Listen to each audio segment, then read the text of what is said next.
We're back with Season 9, Episode 9, Sweet and Smoky.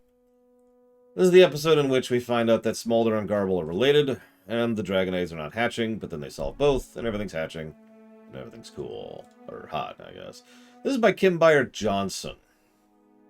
Now, I mentioned that specific name because I'm assuming she has only written one other episode.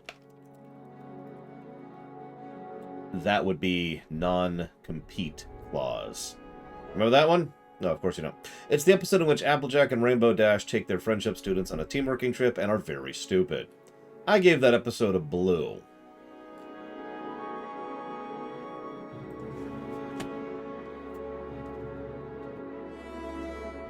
Not that I'm mentioning that for any particular reason.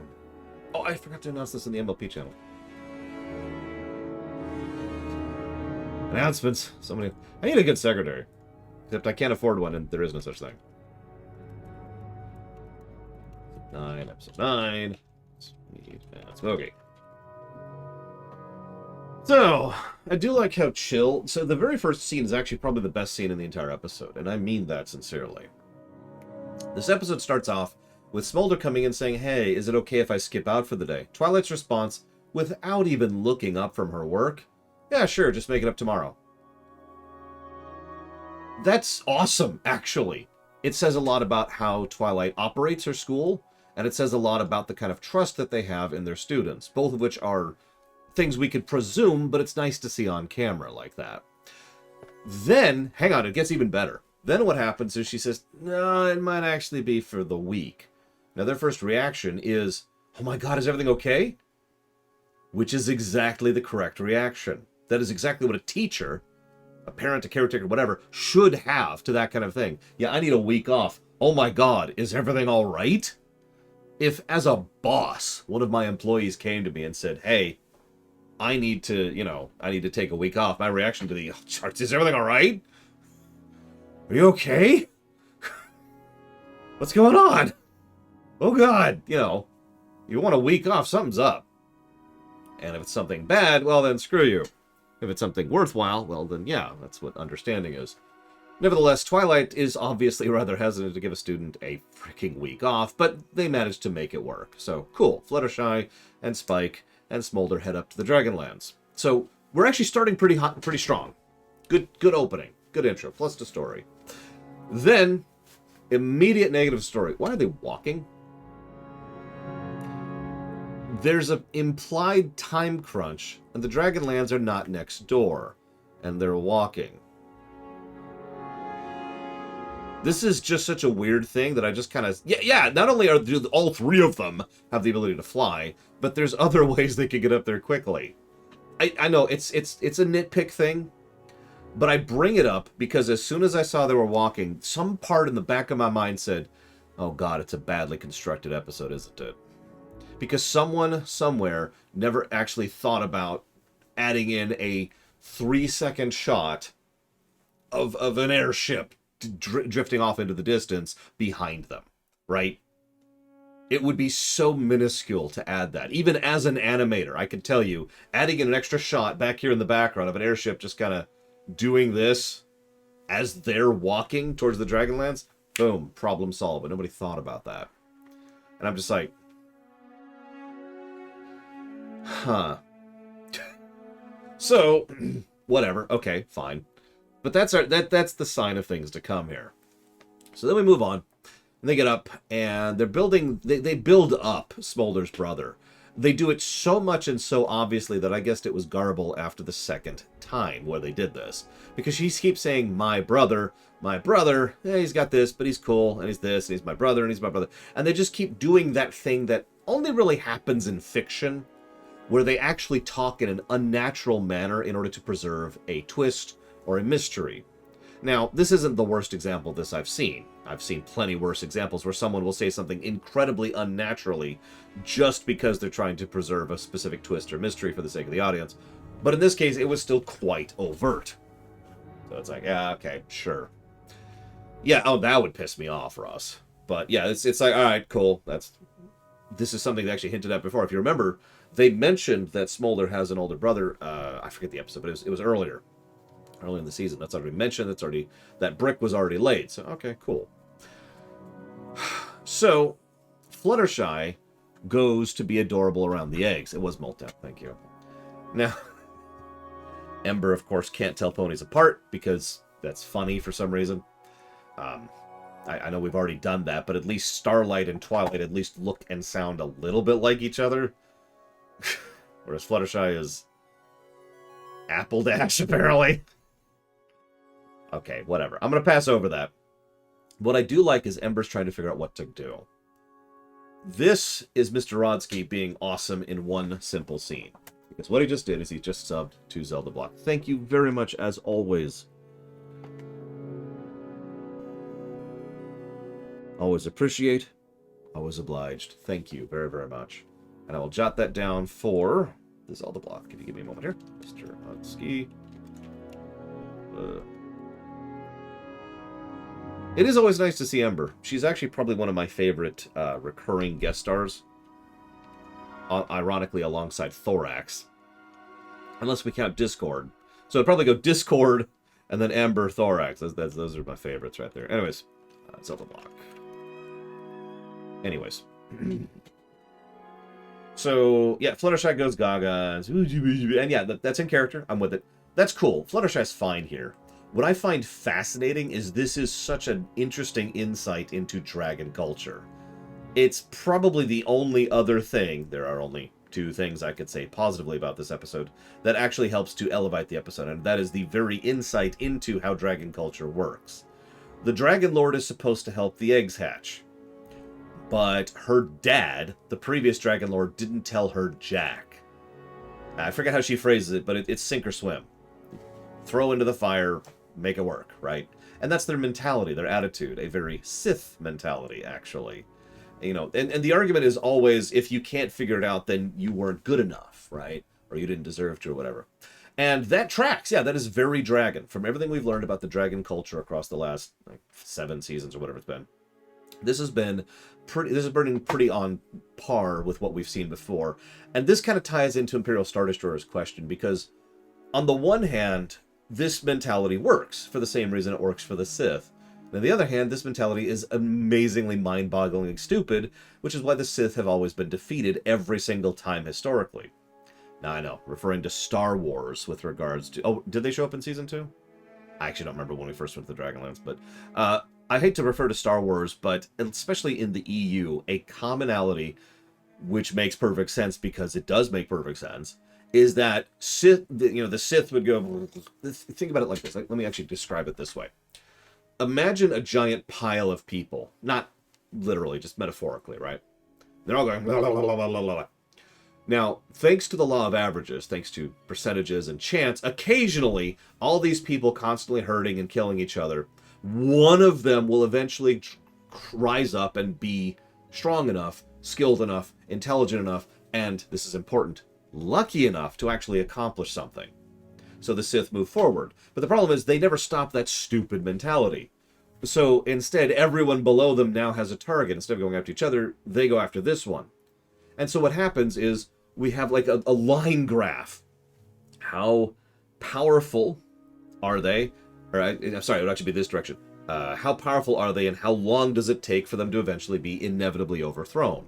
Probably by someone who is not as skilled, strong, lucky, etc., right? So, screwed. Now, if you've been paying attention, and we have brought this up before, the dragon culture is incredibly stagnant exactly because of this. The dragons haven't done anything, developed anything, built anything. They arguably don't have a civilization. They have a tribe.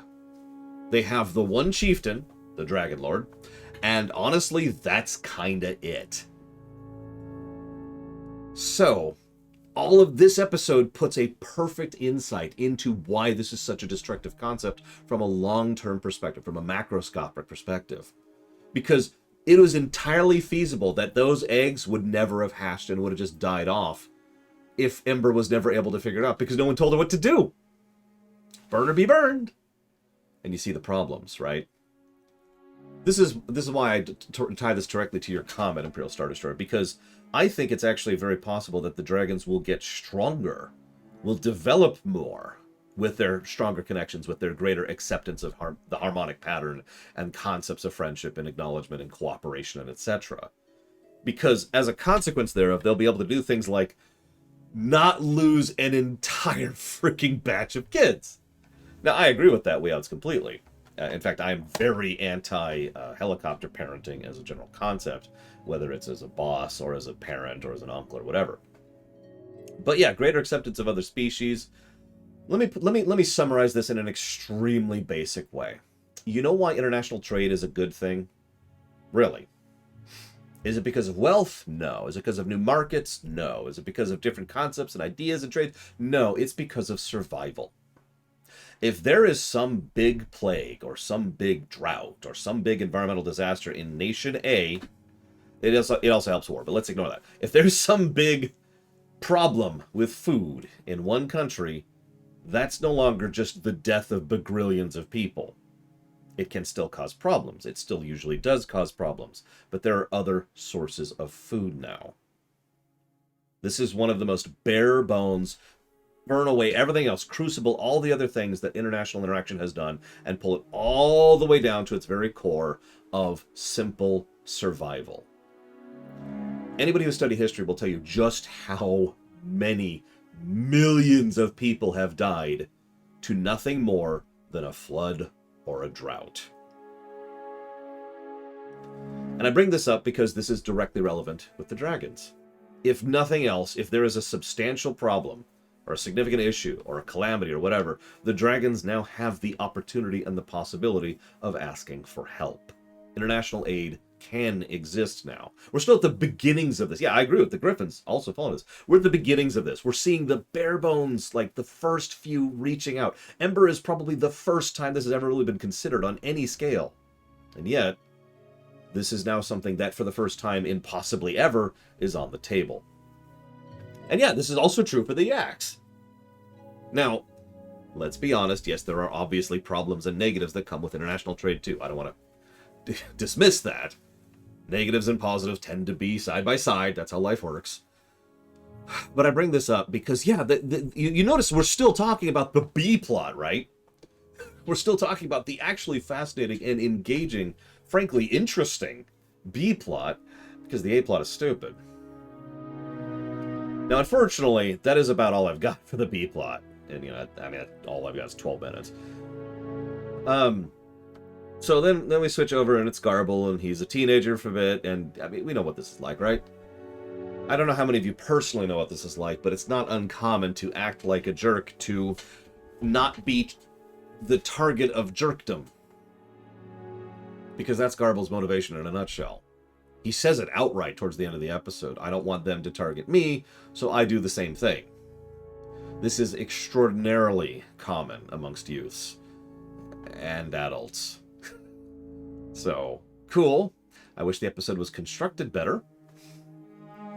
Because instead what we see is, let's call this what this is. This is the Diamond Tiara trick, except worse in every way. Now, before I continue to rag on this episode, I do have to give one little tidbit, which unfortunately the episode doesn't actually explore in the way it probably should have. There's this bit where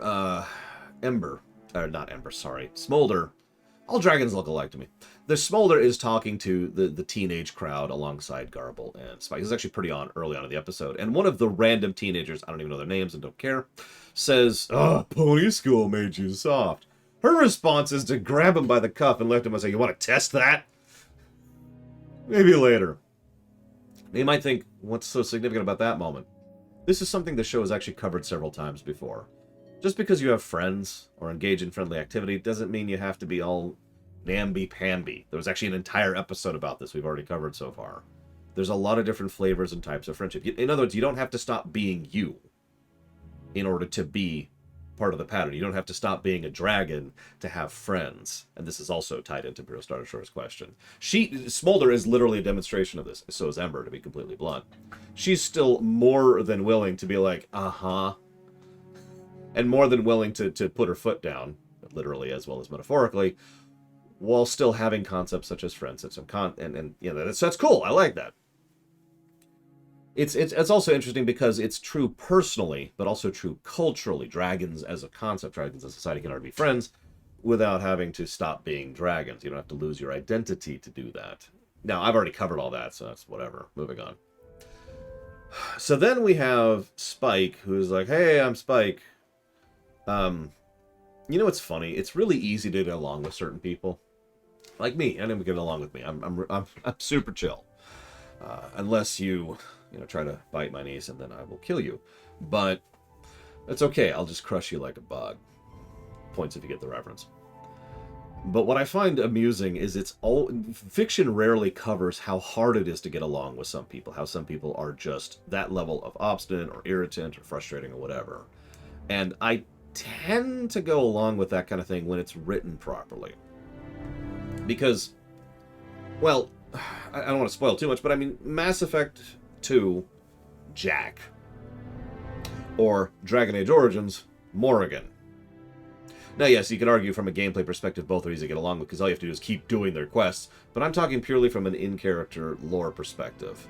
Those people have walls and defenses and deflections and piss off, but if you are persistent, you can actually become friends with them. And yeah, and all you have to do is compare Jack to Tali to really get across the idea here. Some people are easy to get along with, some people aren't. And whether or not you should push that is always going to be case by case. Because some people you shouldn't get along with, and some people you shouldn't try. This, again, is where the Diamond Tiara reference really comes in. Because, obviously, they should have tried with Diamond Tiara because she was more than what she was being portrayed to be. And Garble kind of isn't. And this is my first major complaint about the A-plot. Garble does nothing to earn his redemption, because that's what it is. He does nothing in any previous episode. There's zero foreshadowing. And other than the obvious I'm trying to fit in thing, which is mentioned, there's absolutely nothing that this episode does to earn his twist. And yeah, the only thing he's got going for him is the fact that he's Smolder's brother. We happen to like Smolder, so we, the audience, are along with this. And Spike is willing to do this because Spike is a frickin' saint. And because, he's her brother. And that's about as far as that goes. So, yeah, it's rushed, and it doesn't do anything to work for itself. I actually honestly thought they were going to reveal that Garble was this sensitive, poet-type person way earlier, instead of, like, the 5th scene from the end. Like, it's wide over at the end here, and it's like, but why spend the entire episode re-emphasizing how much we hate this character, and why not build him up as a character? I hate to once again, for the 3rd time, reference the Diamond Tiara episode, but in the Crusaders of the Cutie Mark, I think is the name of that episode, they bothered to flesh out Diamond Tiara throughout that episode. It was the first time they'd done much with her. Crusaders of the Lost Mark, thank you. It was the first thing they'd done stuff with her, just like here, with Garble. But they bothered to show that she was conflicted. They showed the conflict she had with her mother. They showed how she was having issues with this problem. They showed how she was being pushed away from her own friend and how much that bothered her. I spent so much time discussing that. Because they did this huge build-up to it. And here they do nothing. Even that was arguably a bit rushed, and indeed in a MLP rewrite, which is not happening, don't ask. I would probably have built that up more and made Starlight's redemption scene just be ejected from that episode because there was no reason for it to be in there. But you get the point, right? An MLP rewrite. Oh, no, you're fine, Mr. Red. I thought it was funny.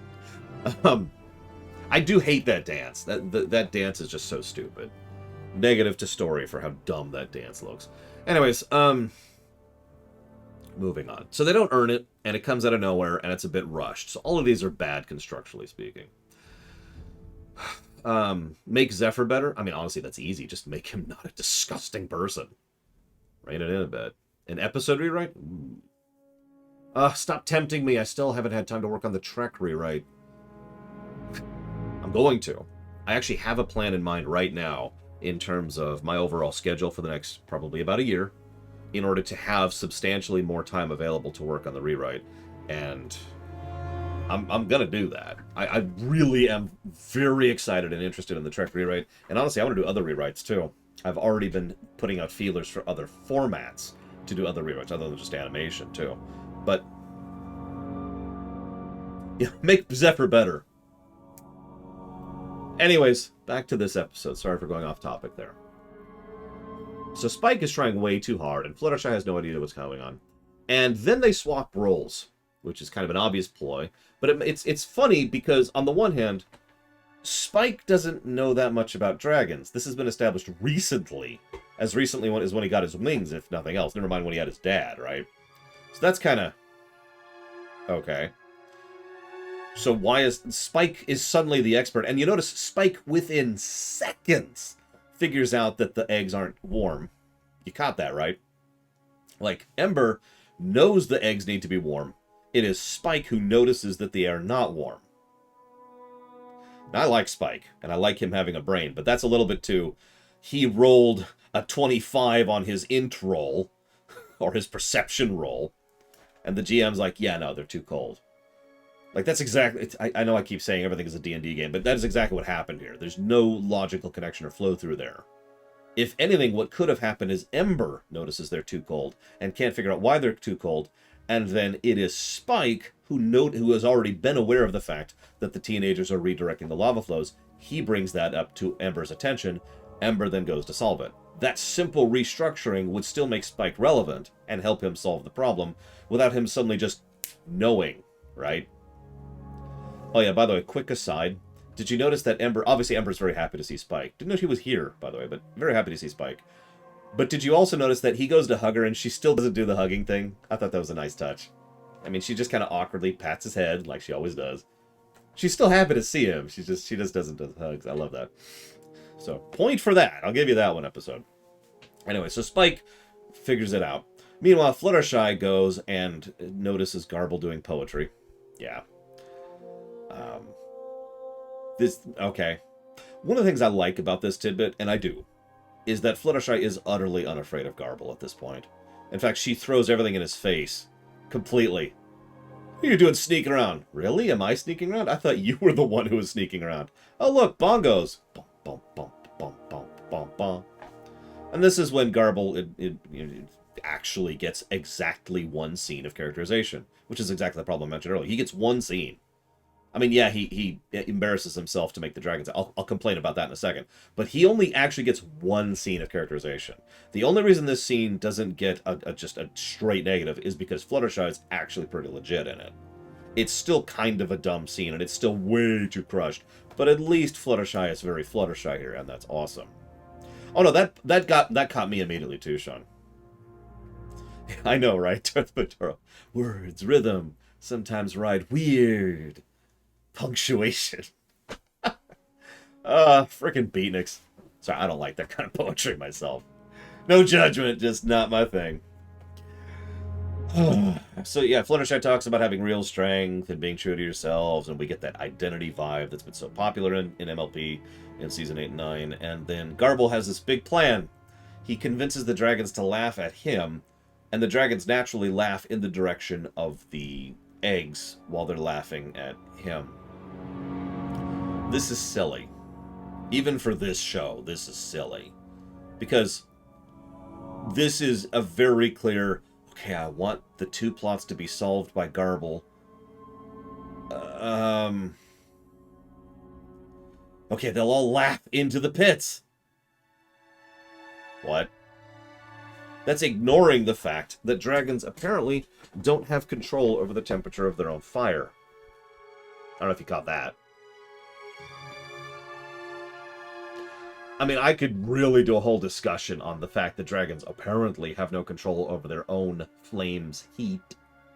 I know most of them are teenagers, but still, what? And laughter makes them burn hotter. But still... So, rather than dissecting this scene, negative to story and moving on. Then the final message shows up and actually repeats the message the episode has already said, which actually bothers me on several levels because, I mean, you know me, MLP does a lot of show and then tell, and that doesn't bug me.